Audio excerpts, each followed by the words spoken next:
Ai, a tecnologia. Bom, gente,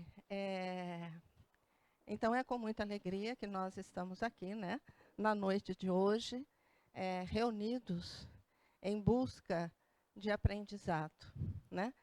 É muito gratificante para nós, né, quando a gente se encontra e a gente se encontra para falar de Jesus.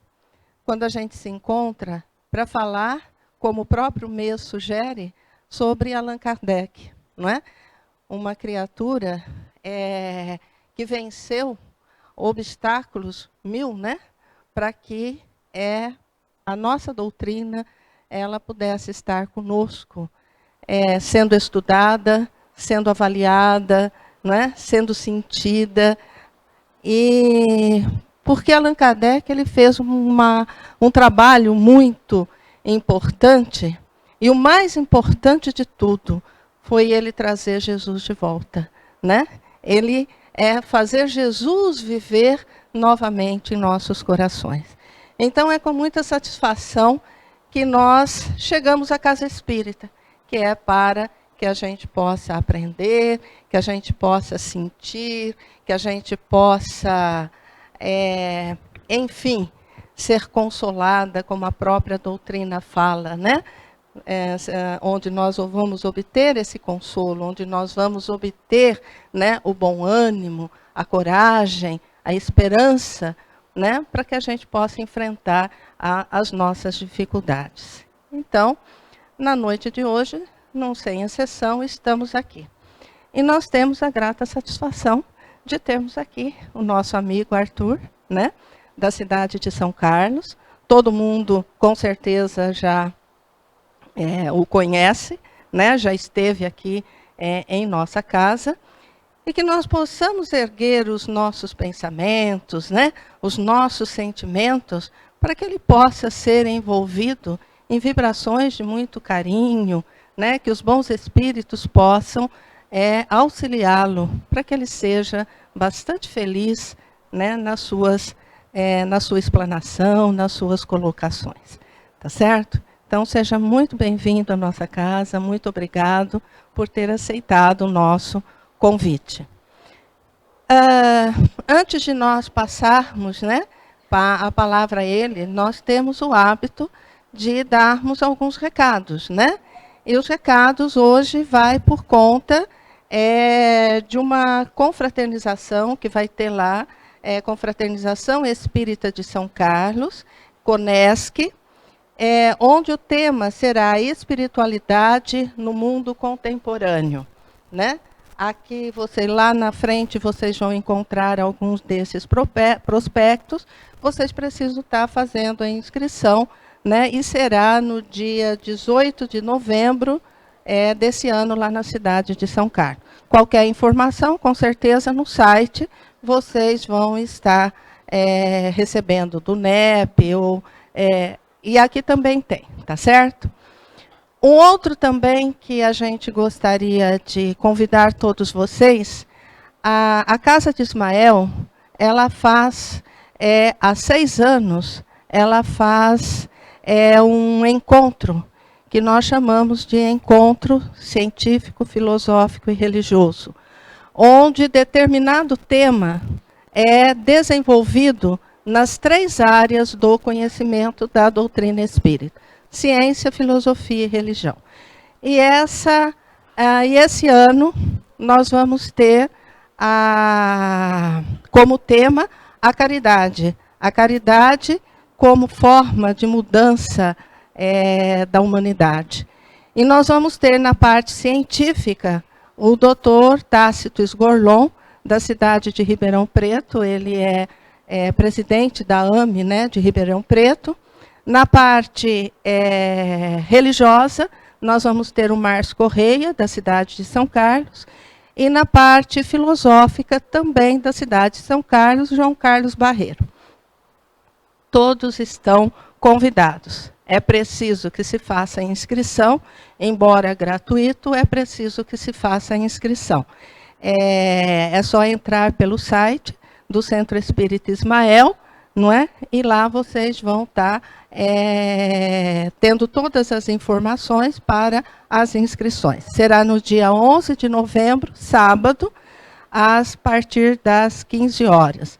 Vai ser no Salão de Festas do Batuíra. Fica assim atrás da Corpo de Bombeiro, se não me engano, que tem ali, é o Corpo de Bombeiro, né, seu Vanderlei? Então, será perto do Corpo de Bombeiro, lá na Vila Xavier, tá certo? Então, todos estão convidados, né? Nós vamos ficar muito felizes de ter vocês lá. E para a gente, depois de dados os recados, né, nós vamos, nesse instante, acerenar os nossos corações, vamos elevar os nossos pensamentos e vamos procurar mentalizar a figura de Jesus, a sua figura tranquila, serena, os seus olhos sempre nos incentivando na busca da verdade, na busca da serenidade, na busca do nosso bom ânimo. Possamos agradecer a Ele por estarmos aqui novamente reunidos em torno de seu nome. Possamos agradecer aos bons espíritos desta casa de oração, que estão sempre do nosso lado, nos incentivando na busca do caminho que nos leva ao reino de Deus. Possamos agradecer a estes bons espíritos por nos fortalecer, por nos amparar sempre, para que nós possamos realmente encontrarmos a felicidade. E nesse instante em que nos encontramos aqui, nós possamos vibrar para que o nosso querido irmão possa ser muito feliz nas suas colocações. Que Jesus abençoe a todos. Que assim seja.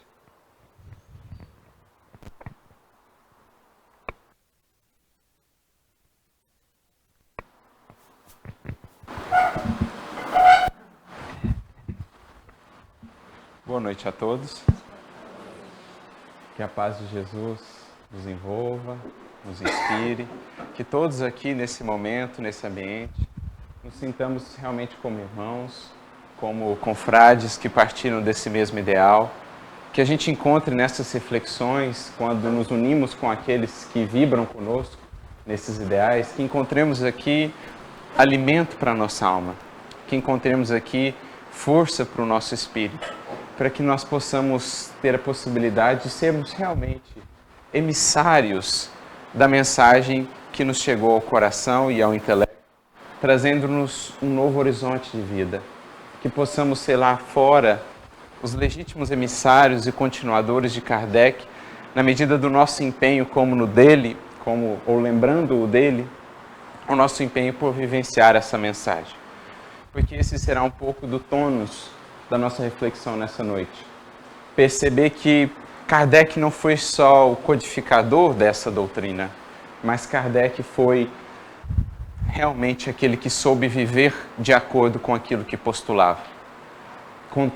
De maneira contrária a muitos daqueles filósofos ou aqueles que se propuseram a ser renovadores da humanidade ou da sociedade, que por vezes estiveram muito distantes daquilo que escreviam, nós vamos ver em Kardec não só o filósofo, não só o escritor, não só o homem de intelecto lúcido, iluminado, nós vamos ver ali o apóstolo do Cristo. Lembrando o sentido legítimo da palavra apóstolo, enviado do grego, aquele que não veio apenas ser o portador de novos textos, mas aquele que veio ser, pela própria vida, pela própria exemplificação, uma lembrança para nós do que seja ser cristão, do que seja realmente viver o Espiritismo. E hoje aqui a gente vai buscar trazer alguns detalhes, por vezes muito desconhecidos por grande parte de nós espíritas, mas alguns detalhes dos bastidores da codificação, dos bastidores do advento à Terra do Consolador prometido, consolidando uma promessa de Jesus de mais de 1800 anos à época. Vamos ver como foi essa preparação, um pouquinho, né? Porque é bem extenso, mas vamos ver alguns lances, alguns detalhes daquilo que está muitas vezes por trás da obra e que muitas vezes não atentamos, mas que traz para nós uma visão de Kardec e de todo o processo de elaboração da sua obra, da obra magnífica que ele nos deixou, uma nova visão, uma visão muito mais ampla. Apresenta-nos um novo Kardec, um Kardec em geral desconhecido, principalmente por meio de duas pequeninas obras, da qual hoje utilizaremos de uma delas, que nos falam desses bastidores de maneira muito interessante, muito instigante e que, de certo modo, abrem para nós esse novo olhar. Uma delas é uma obra bem curtinha, uma obra que foi editada após o desencarne de Kardec, em 1869, que se chama, por isso mesmo, Obras Póstumas, que são um conjunto, um compilado de textos do próprio Kardec, que não vieram a público enquanto esteve encarnado, mas que depois, pelo trabalho dos amigos, vieram a público, graças a Deus, trazendo-nos essa visão dos bastidores, que nos traz um melhor entendimento do que seja realmente assumir um compromisso com Jesus. E o quanto isso representa para nós em termos de renúncias, capacidade de disciplina, capacidade de entrega, abrir mão de algumas coisas, capacidade de lidar com o sacrifício. Enfim, a gente vai vendo melhor que não foi simplesmente... Kardec não foi simplesmente um autor.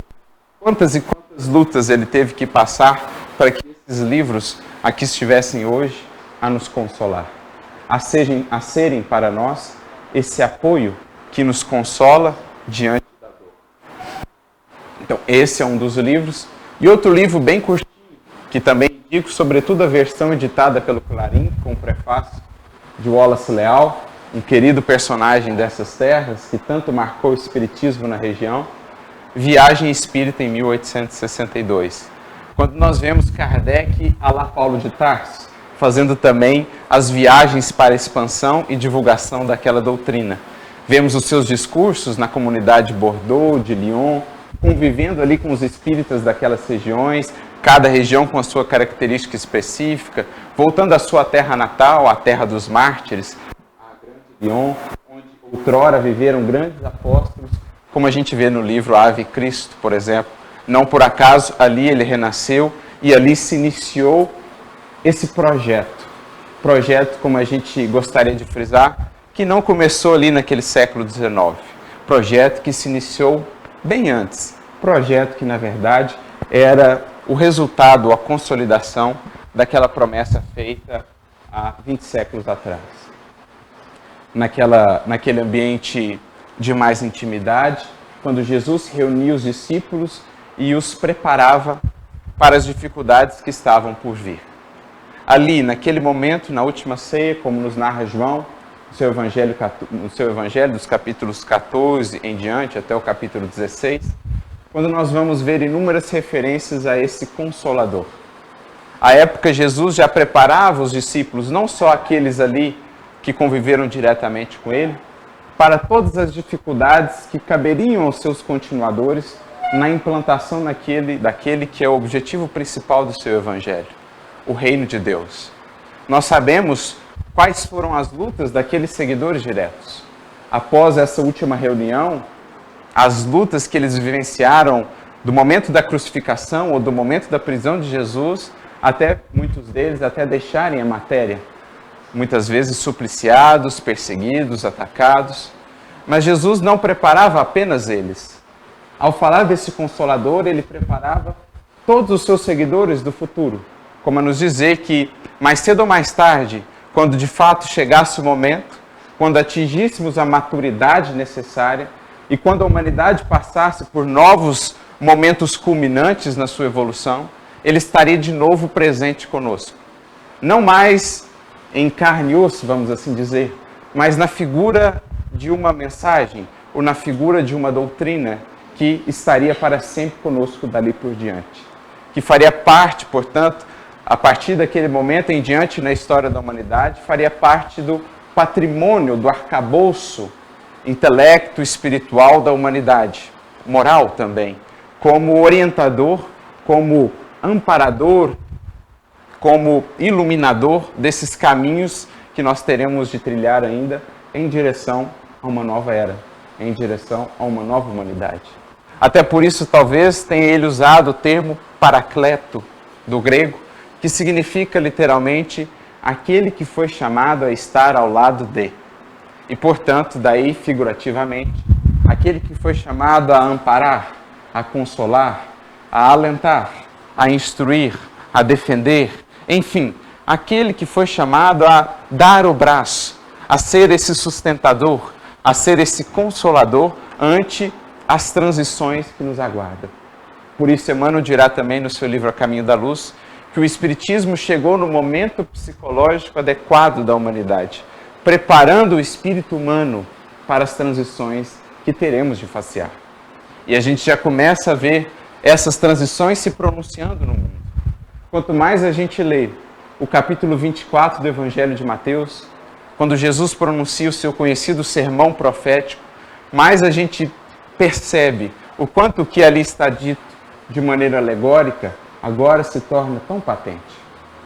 O quanto os conflitos, os questionamentos que prenunciam uma quebra de paradigmas e uma renovação quase que por completo dos valores da humanidade ou das metas do espírito humano, como que a gente percebe que isso está agora ocorrendo, está em curso. Estamos inseridos nesse processo. Lembrando, na figura ou na fala de Jesus, que o processo não é o fim.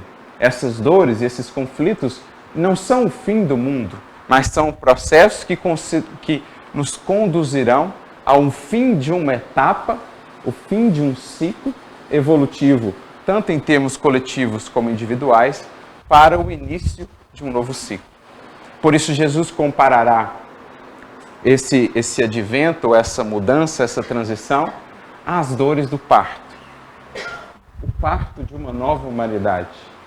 Uma humanidade que não mais encontra, ou que não mais se sacia ou se estabiliza simplesmente pelos interesses materiais, que são o paradigma vigente para muitos corações ainda. Uma humanidade que, por isso mesmo, vivencia tantos conflitos, porque não consegue encontrar puramente na matéria ou na existência transitória o sentido da sua vida, o sentido do seu ser, o porquê aqui está, para onde se destina. Uma humanidade que passa a se questionar intimamente e, por vezes, ainda não encontra respostas, mas aos poucos vai se abrindo para esses novos horizontes. É preciso, portanto, que olhemos para essa transição com esse olhar em perspectiva, para que não nos fixemos tanto no processo em si e possamos olhar o horizonte que começamos a divisar. Que possamos olhar, como Jesus nos diz, não só para as dores do parto, mas para a criança, entre aspas, que está por vir. Porque é isso que vai nos alimentar ou nos fortalecer para que sejamos ou estejamos firmes, alegres, confiantes durante todo esse processo. Para que nos fixemos naquilo que está por vir e que vai ressignificar ou explicar todas as lutas e dificuldades que estamos vivenciando hoje. É importante, e é isso um pouco ou muito que o Espiritismo fará conosco. Vai projetar o nosso olhar um pouco mais além. Vai se aproximar de nós no caminho da vida, onde antes vimos apenas sombras no horizonte, tempestades, vai se aproximar de nós e começar a conversar e a dialogar conosco, preenchendo o nosso mundo íntimo de uma nova esperança, restabelecendo para nós o sol do Cristo, que por vezes estava nublado pelo pessimismo, nublado pela desesperança, nublado pelo materialismo que, embora sejamos espiritualistas, por vezes ainda domina a nossa vida e rege o nosso cotidiano. É Jesus que se aproxima sutilmente na figura desse paracleto, caminhando conosco novamente ao nosso lado, como naqueles casos dos discípulos de Emaús, dizendo: perceba, tudo está planejado, não são acontecimentos ao léu, não estamos ao sabor da sorte. Existe um planejamento, existe um olhar amoroso e infinitamente sábio a reger o destino de cada um de nós aqui e a reger o destino da humanidade como um todo. o destino da nossa nação, tão bem cuidada por Ismael, preposto do Cristo, que assumiu esse compromisso com ele. É aos poucos, é isso que o Espiritismo vai fazendo conosco. O que nos lembra de uma própria fala de Jesus, que se encontra nesse sermão profético, por vezes tão mal interpretada, por vezes entendida num sentido meio apocalíptico, ou no sentido da palavra apocalíptico que nós damos em geral. Porque a palavra apocalíptico ou apocalipse em si mesma não tem o caráter que em geral a gente associa a ela. Do grego, a palavra apocalipse nada mais é do que revelação. Então aquela mensagem, por vezes, nossa, o apocalipse, o fim do mundo, nada mais é do que uma revelação da espiritualidade superior, de mais ou menos como se dará esse processo e como devemos nos comportar para que ele seja o mais suave possível, tanto em termos individuais como coletivos. Mas Jesus dirá lá certa vez que chegaria um dia em que o sol estaria obscurecido. A lua, portanto, não mais daria sua luz. Nesse momento em que o sol estaria obscurecido e a lua não mais daria sua luz, as estrelas cairiam do céu. E é interessante notar, na medida em que vamos nos aprofundando no pensamento dos espíritos, ou na doutrina dos espíritos, é interessante notar como eles dialogam com o Evangelho, não por acaso. É o mesmo Espírito que regia as duas revelações, o Cristo. Mas enfim, quando pegamos o prefácio do Evangelho segundo o Espiritismo, vamos ver uma referência ao quê? A estrelas cadentes. Como a dizer que aquele dia em que as estrelas cairiam do céu, de fato já havia chegado. Era chegado o momento em que o sol estava obscurecido e a lua não mais dava a sua luz.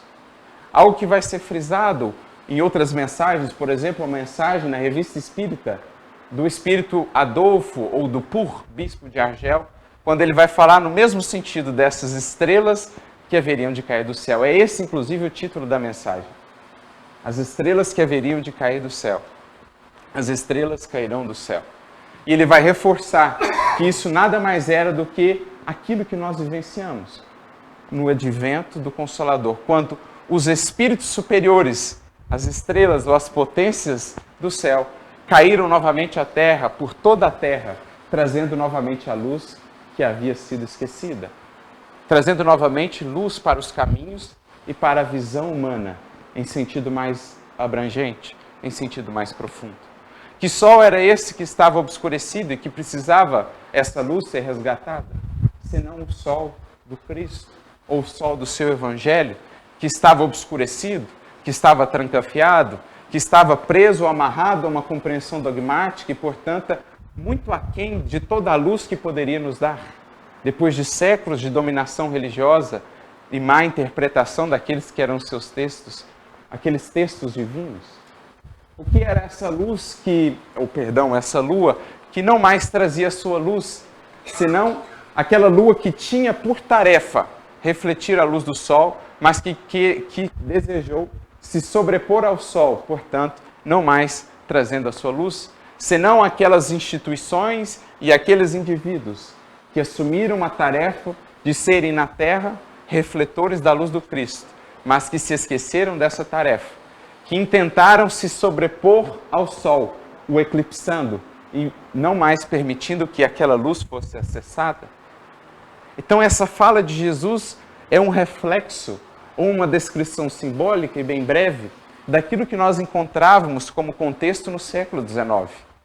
O Evangelho, o sol espiritual, a maior luz que já banhou a Terra, eclipsado pelas instituições, eclipsado pelos homens, a Lua, os satélites, aqueles que deveriam gravitar em torno, mas que tomaram a posição indevida.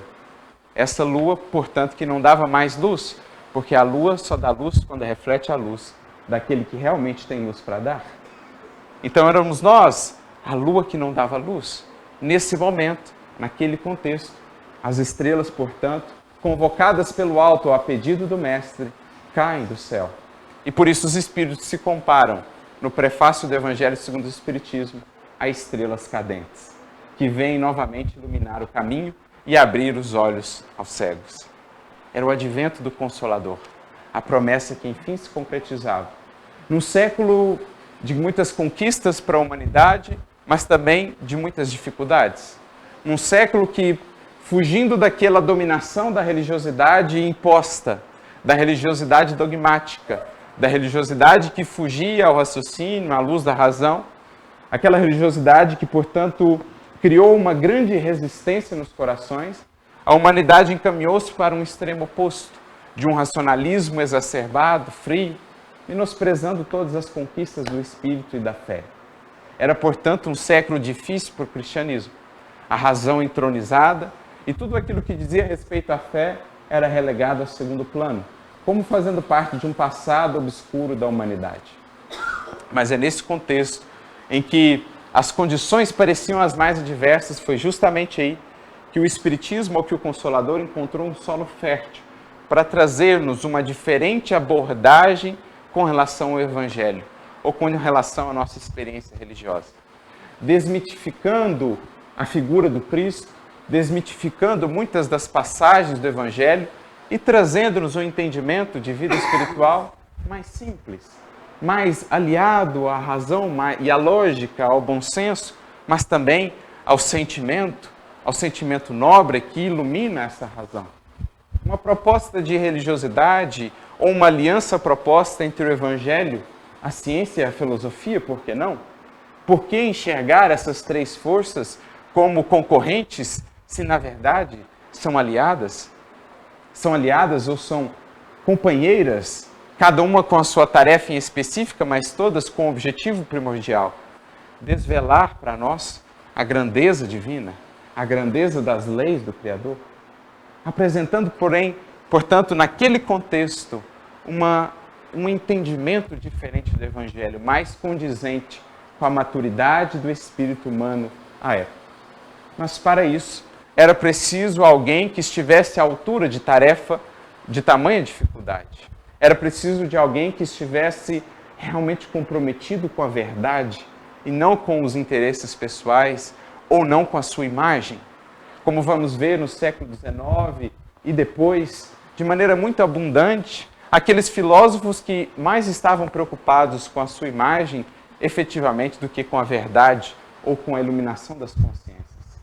Filósofos que se exaltavam a si mesmos, filósofos que inspiravam no ser humano não aquilo que de melhor nós, seres humanos, temos, mas que inspiravam no ser humano a negação, o niilismo, a desesperança, que nos falavam que a vida é simplesmente gozar, a vida é simplesmente a matéria. Era preciso de alguém que conseguisse sair dessas conveniências, de alguém que fosse suficientemente forte para ser fiel ao seu compromisso com a verdade. E é então que encarna na Terra, 3 de outubro de 1804, na definição de Humberto de Campos, um dos mais fiéis e mais lúcidos discípulos do Senhor, discípulos do Mestre. Aquele que já por séculos o vinha servindo, comprometido com a causa do Evangelho. Aquele que já por séculos já havia alcançado um patamar espiritual que o tornava apto a cumprir tarefa de tamanha envergadura. Aquele que já por séculos havia começado esse trabalho de resgate do Evangelho do Cristo, de resgate desse sol eclipsado. Aquele que, em encarnação pregressa, havia animado a figura ou a personalidade de Jan Hus, o grande renovador que abriu espaço para aquilo que foi talvez o marco que cunhou o mundo como nós, ou que criou, possibilitou o mundo ou a modernidade como nós hoje a concebemos, a Reforma Protestante. Aquele que foi um dos precursores dessa reforma, aquele que abriu ou pavimentou o espaço para Lutero, com a sua também importante tarefa de iniciar uma nova era na humanidade. E todos os historiadores serão unânimes em dizer que, de fato, a reforma foi o início de uma nova era para a humanidade. Não mais agora sob o talante, sob a opressão de uma religiosidade dogmática. Agora, enfim, um pouco mais livre para pensar, um pouco mais livre para pesquisar, um pouco mais livre para conceber, para voar voos mais altos no âmbito do pensamento e da razão. Aquele, portanto, que, juntamente com seus colaboradores, havia, com muita coragem já demonstrada àquele tempo, iniciado esse processo, quando, mesmo sentenciado à morte, manteve-se fiel aos seus postulados no Concílio de Constança. É esse mesmo espírito, Jan Hus, que retorna, animando agora a figura de Kardec, que vai sendo paulatinamente trabalhado para que, já mais velho, mais experiente, pudesse iniciar a sua tarefa tão importante, aquela que seria a tarefa e a obra da sua vida, para o qual ele teve que se preparar por tantos anos, para que, por cerca de 2 anos, entre aspas, apenas, pudesse legar o que nos legou. Quantas e quantas obras, quantas e quantas frases, quantos e quantos parágrafos um homem, com seu esforço hercúleo.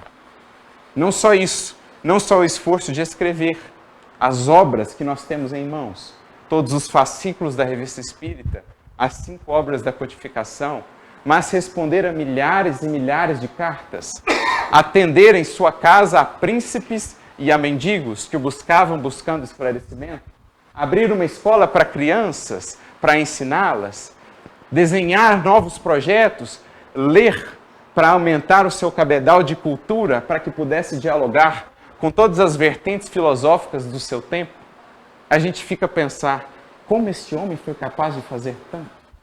Que força era essa? Que disciplina era essa para não só fazer isso, mas também lidar com inúmeros e inúmeros ataques, não só de fora do espiritismo, mas também de dentro?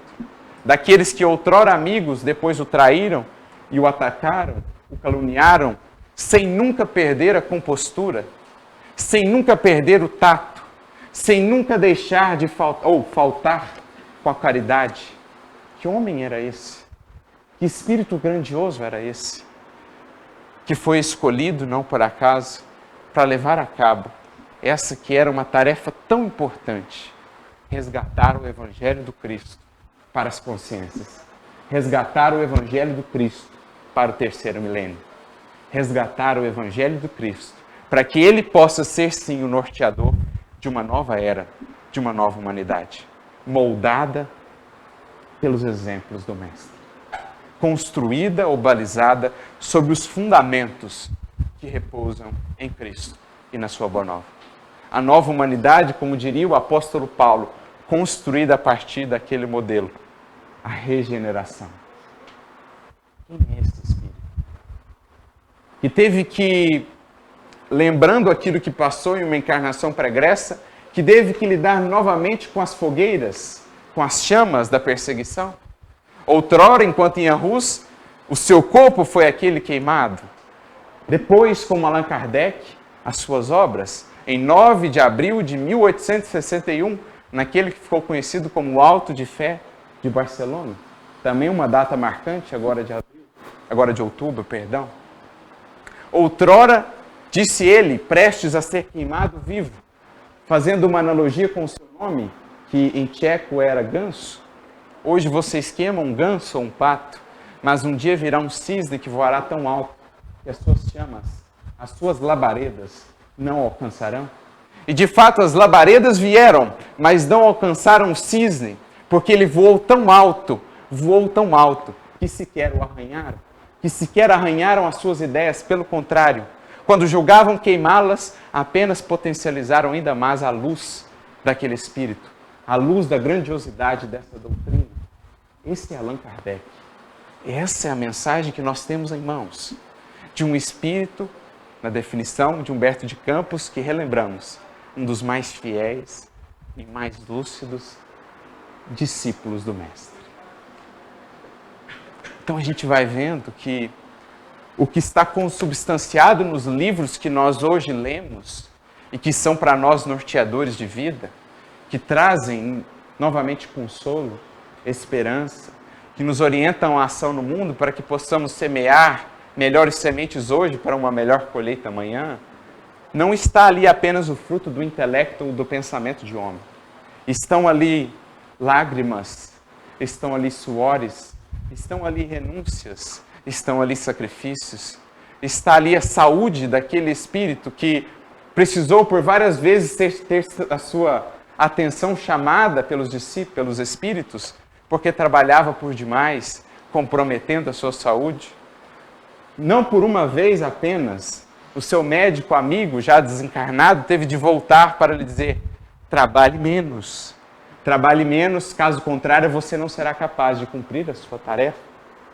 Quando nós ainda tentamos nos colocar a serviço, este homem teve, de certo modo, de ser freado pelos espíritos. Tal era o seu ímpeto, tal era a sua vontade de cumprir a tarefa com a qual havia se comprometido. Então é por meio desse desenho geral, desse panorama, de quem é esse espírito, que a gente vai entender um pouquinho melhor a fala que aqui está, daquele que foi no mundo espiritual, talvez o coordenador da codificação, ao lado daquele que a coordenou no mundo dos encarnados. O seu grande amigo, o seu grande companheiro espiritual, diretor da Sociedade Parisiense de Estudos Espíritas, São Luís. Traremos aqui um breve trechinho para a gente ver que até mesmo para São Luís, aquela figura era grandiosa. Aquele homem encarnado, sem exaltação, sem idolatria, era tido também por eles, lá no mundo espiritual, como um mestre, como uma grande alma, que tomavam como orientador. Porque da falange do espírito de verdade, um desses espíritos familiares ao próprio Cristo, um desses encarnou. Um desses veio fazer aquela que talvez fosse a parte mais difícil do projeto que todos eles assumiram: estar na matéria. Lidar com as dificuldades que a matéria impõe.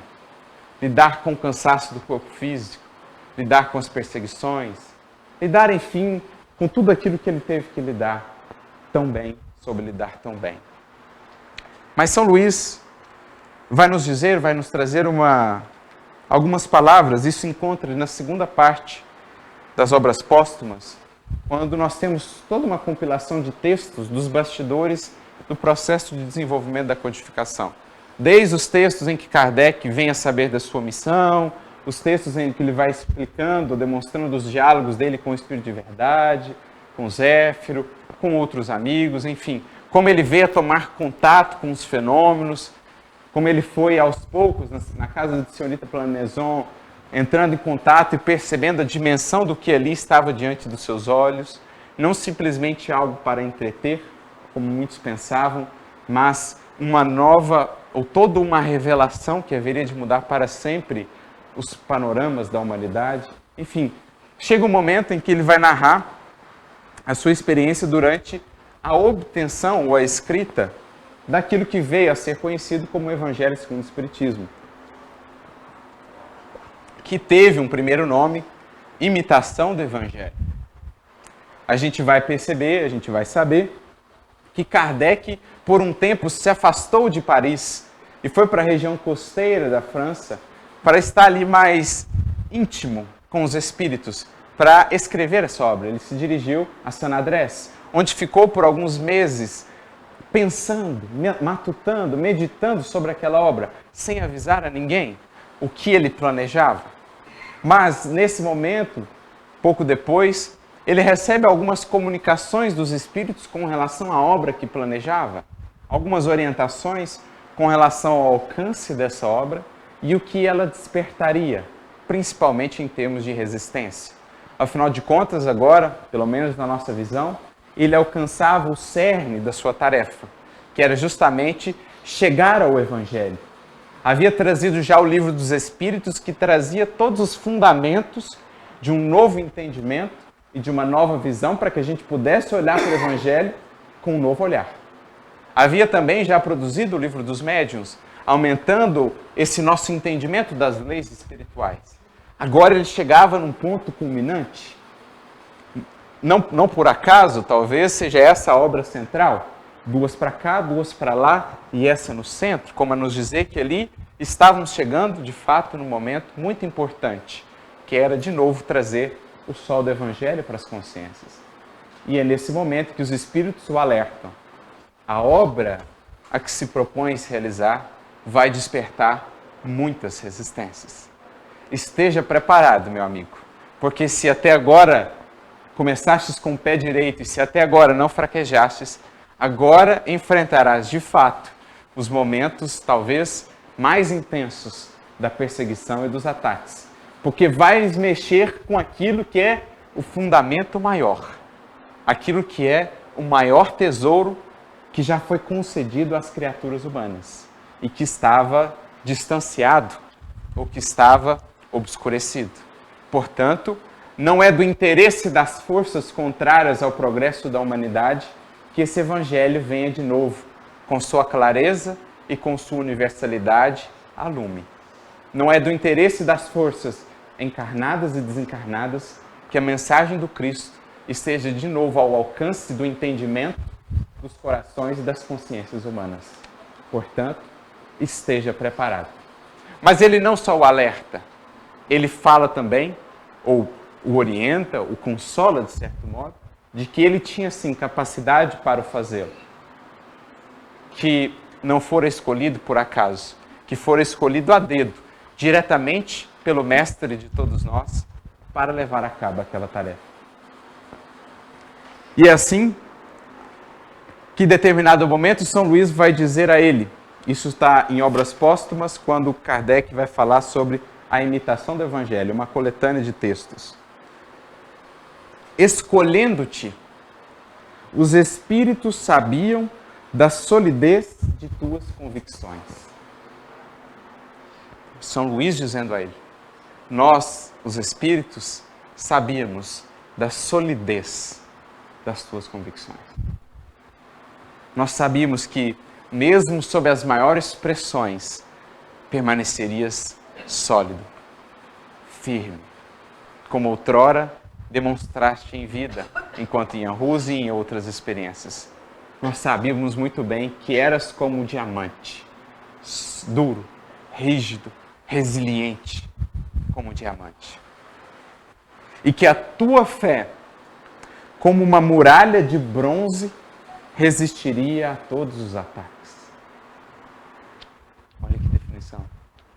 Os Espíritos dizendo a ele, a tua fé, meu amigo, como muralha de bronze, resistiria a todos os ataques. Que grandeza de Espírito. Que fé já edificada, porque era preciso que assim fosse. O retorno do Evangelho à Terra não poderia se dar simplesmente pelos caminhos do pensamento. Era preciso, acima de tudo, um coração que pudesse testemunhá-lo. Porque, em geral, associamos a figura de Kardec ao grande pensador, ao intelecto iluminado, mas nos esquecemos do apóstolo, do coração fiel. Nos esquecemos daquele homem que amava, que vibrava a caridade, que não era, como muitas vezes imaginamos, apenas aquele frio pensador que estava sentado o dia inteiro no seu gabinete a escrever. Era o homem que partilhava da convivência de príncipes e de mendigos com a mesma alegria, com a mesma abertura, com a mesma disposição. Era o homem que convivia com operários e que convivia com os mais ricos de sua época e que se alegrava em vê-los ambos ou ambas as classes reunidas numa casa espírita, como ele vai dizer na sua viagem espírita. Que alegria em ver, como meu coração se contenta em ver reunidos no mesmo ambiente o operário e o patrão, como irmãos. Relembrando aqueles tempos do cristianismo, onde se reuniam no mesmo ambiente os excluídos, onde se reuniam no mesmo ambiente as prostitutas, onde se reuniam os publicanos com os patrícios romanos, com os sábios gregos, e todos se alegravam e partilhavam daquele mesmo ágape do Evangelho do Cristo. Era o Espiritismo que fazia a proeza, num século de tantas lutas, de tantas rebeliões, de reunir novamente os tão diferentes na condição de irmãos que partilhavam do mesmo pão. Esse é Kardec. Não é um pensador frio, é um coração fiel. Um coração fiel que conquistou depois Leon Denis, só por vê-lo no seu exemplo de cumplicidade com sua esposa, que o marcaram. Um exemplo que foi por onde passava, conquistando e conquistando corações e entendimentos e consciências, desde os mais sábios aos mais simples, desde o povo aos intelectuais de sua época, mas principalmente entre os simples, dada a sua simplicidade, dada a sua característica de pedagogo, de educador por excelência, algo que havia aprendido muito bem com outro mestre que teve, Pestalozzi, não por acaso, o preparando já para uma linguagem, para uma pedagogia não só inspirada no entendimento, mas também no amor, que parte do que é simples, do que é conhecido, para o que é desconhecido. E por isso, ao lermos os textos da codificação, percebemos a clareza, a lógica na construção do raciocínio, como ele vai construindo a ideia, tijolo por tijolo, de modo que a convicção se forme de maneira sólida. Esse é Kardec, que nos admira ainda hoje, por num século de tantas discussões em que a filosofia era o mote, em que muitos se perdiam em longas e longas discussões, muitas vezes permeadas pelos ataques mútuos, muitas vezes permeadas pelas calúnias, pelas difamações, um homem que soube se manter íntegro, que sempre fugiu aos holofotes para que a obra pudesse estar no centro e sob os holofotes, ao contrário de tantos outros filósofos. Alguém que soube responder aos seus detratores sem nunca descer ao plano deles, descer ao plano dos ataques baixos e vis. Alguém que soube sempre manter a compostura e a grandeza de alma. Era preciso alguém que não só falasse do Evangelho, era preciso alguém que vivesse o Evangelho. Só assim ele teria força para fincar novamente nos corações humanos sólidas bases e firmes raízes. Por isso, Kardec foi escolhido. Mas São Luís prossegue. No entanto, amigo, se a tua coragem ainda não faliu na tarefa tão pesada que aceitaste, fica sabendo bem que comeste o teu pão branco principal e que eis chegada a hora das dificuldades. Isso aqui nós já tínhamos, desde 57, nós já tínhamos mais de 5, 6 anos de trabalho de Kardec. Livro dos Espíritos, já tínhamos Livro dos Médiuns, o Evangelho aqui sendo escrito, já tínhamos vários fascículos da revista e já tínhamos, portanto, muitos ataques.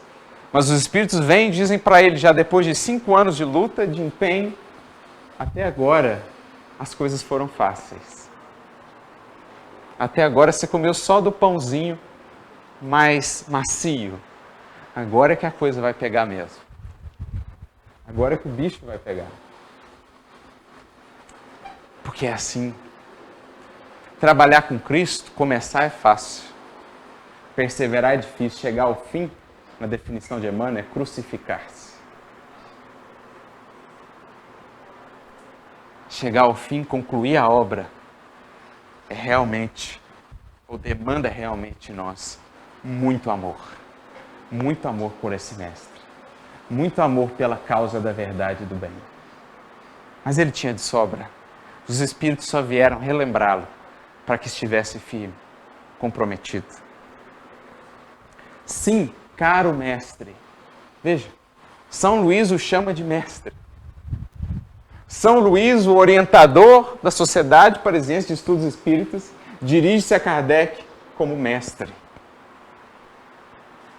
Quem passou por entre nós? Que espírito era aquele que caminhava por entre nós? Sim, caro mestre, a grande batalha se prepara. O fanatismo e a intolerância, levantados pelo sucesso de tua propaganda, vão disparar sobre ti e os teus com armas envenenadas. Prepara-te para a luta, mas tenho fé em ti. Os Espíritos dizendo, tenho fé em ti. Assim como cada um de nós. Se assumimos uma tarefa é porque tem fé em nós. Ninguém assume um compromisso, um encargo com Cristo, se o Cristo não confiasse nesse alguém. É preciso que nós também tenhamos fé em nós mesmos. como diria Paulo nas suas cartas, tens fé? Tenha também em ti mesmo, diante de Deus. Confia também nos teus potenciais, porque se tu não confias nos teus potenciais de servir, que os Espíritos poderão fazer por ti? Se tu mesmo congelas as tuas forças de realização, confia, portanto, em ti, no teu potencial. Estás entre as pessoas justas e adequadas para o desempenho da tarefa com a qual te comprometestes? Estás no ambiente, no contexto, no local, na família adequadas às realizações que assumiste? Tenha, portanto, fé em ti como eles têm em nós, como Cristo tem em nós. São Luís dizendo a ele, tenho fé em ti. Como tens fé em nós? Porque a tua fé é daquelas que transporta as montanhas e faz caminhar por sobre as águas. Olha isso. Os Espíritos dizendo que a fé daquele homem é daquelas como descritas no Evangelho, é daquela como descrita no Evangelho, daquela que faz todas as montanhas se moverem, todos os óbices serem colocados de lado para que a obra possa seguir o seu caminho. É daquele que consegue vencer todas as ondas e tempestades e seguir adiante. É daquele que já aprendeu o que Pedro lá atrás estava ainda por aprender, quando Jesus o convida a caminhar por sobre as águas. E Pedro olha as ondas, olha o Cristo, e enquanto olha para o Cristo consegue caminhar, mas quando passa a olhar para as ondas começa a afundar. Como a nos dizer que enquanto o nosso olhar está muito fixo no Cristo, nós conseguimos caminhar por sobre as ondas todas, por todas as tribulações que a vida nos traz, mas quando as ondas passam a ser o nosso foco, nós começamos a afundar. Mas Kardec já era daqueles que sabe muito bem, ante todas as tempestades, fixar o olhar no Cristo e prosseguir. Veja que exemplo de evangelho vivo o Cristo nos deu. Ele não nos deu só o evangelho segundo o Espiritismo, ele nos deu Kardec. Porque Kardec é o evangelho escrito na vida. Kardec é o outro evangelho, segundo o Espiritismo, que Jesus nos enviou. Um ele passou para o papel, o outro ele nos entregou em carne e osso, em pessoa, como a nos dizer, isso aqui é viver o evangelho. Isso aqui é assumir uma tarefa comigo, com a minha seara. Coragem, pois, e que a tua obra se realize. Conta conosco e conta, sobretudo, com a grande alma do nosso Mestre. Do Mestre de todos nós, perdão. Que te protege de um modo tão particular. Olha o que ele está dizendo. Que te protege de um modo tão particular. A nosso ver, o próprio Espírito de verdade que se coloca como espírito familiar daquele que nós conhecemos por Kardec. A alma do nosso grande mestre, do mestre de todos nós, que vela por ti, principalmente pela sua obra, de modo tão particular. Esse é um pouquinho, uma frestinha da cortina que se abre para que a gente entenda melhor quem é Kardec e qual foi a sua obra. Mas mais adiante, um relato pessoal seu, quando ele vai falar também no Obras Póstumas, na segunda parte, o Espiritismo, tirando-me da obscuridade, veio me lançar num caminho novo. Em pouco tempo encontrei-me arrastado por um movimento que estava longe de prever. Como a deixar claro já para todos nós, que não fez aquilo em busca de destaque, que fez aquilo, que se propôs aquilo unicamente interessado no esclarecimento de si mesmo e da humanidade. Como ele vai relatar do processo que foi o conduzindo a conviver com aqueles fenômenos. Aos poucos foi enxergando ali muito mais do que simplesmente fenômenos físicos. Antes buscava se instruir a si mesmo. Talvez já enxergava ali algo de muito interessante por detrás, mas com o tempo foi percebendo que, na verdade, a dimensão da obra superava em muito as suas expectativas. E que, na verdade, a proposta não era instrução puramente pessoal. Era algo, um compromisso com algo além, ou com a humanidade como um todo. Quando concebi a ideia de O Livro dos Espíritos, a minha intenção era de não me pôr em evidência e ficar desconhecido. Bem que ele queria, bem que ele tentou, até mudou o nome, mas não foi capaz. Porque ao contrário daqueles que muitas vezes são exaltados pela academia, pelo mundo, Kardec não buscou evidência. Kardec fugiu e por isso mesmo o seu brilho é ainda maior. Ao passo que outros que se colocaram a si mesmos em evidência e que são ainda exaltados pelo mundo, quando vamos ver de fato o conteúdo que tinham a compartilhar em termos espirituais, estavam ainda muito aquém da grandiosidade que essa obra nos traz. Filósofos consagrados, mas que em termos espirituais, ou que em termos de elementos ou conteúdos que realmente libertam a alma humana, estão ainda muito distantes da grandiosidade de um Kardec com o seu pensamento, ou de um Leon Denis também com o seu pensamento. É mais ou menos o acontecimento, a concretização daqueles ensinamentos de Jesus, daquele que não busca o primeiro lugar, que busca os últimos, mas que justamente por buscar os últimos, será convidado um dia a estar nos primeiros lugares. Porque dia virá em que essa doutrina ou esses conhecimentos farão parte, ou constituirão, realmente terão seu lugar no patrimônio dos maiores valores e conhecimentos que a humanidade já pôde receber. Mas prossegue ele. Mas prontamente ultrapassado, isso não me foi possível. Devi renunciar aos meus gostos de solidão, sob pena de abdicar a obra empreendida e que crescia cada dia. Foi-me necessário seguir o impulso e tomar-lhe as rédeas. À medida que ela se desenvolvia, um horizonte mais vasto se desenrolava diante de mim e lhe recuava os limites. À medida que o Espiritismo foi se concretizando, o corpo doutrinário foi se estabelecendo, cada vez mais os horizontes eram empurrados para mais diante, para mais distantes, para o infinito. Novos horizontes para um olhar de uma humanidade ainda escravizada e presa ao materialismo, que agora podia respirar a novos haustos, novamente a alegria de contemplar o infinito e a grandiosidade da criação. Compreendi, então, a imensidade de minha tarefa e a importância do trabalho que me restava a fazer para completá-la.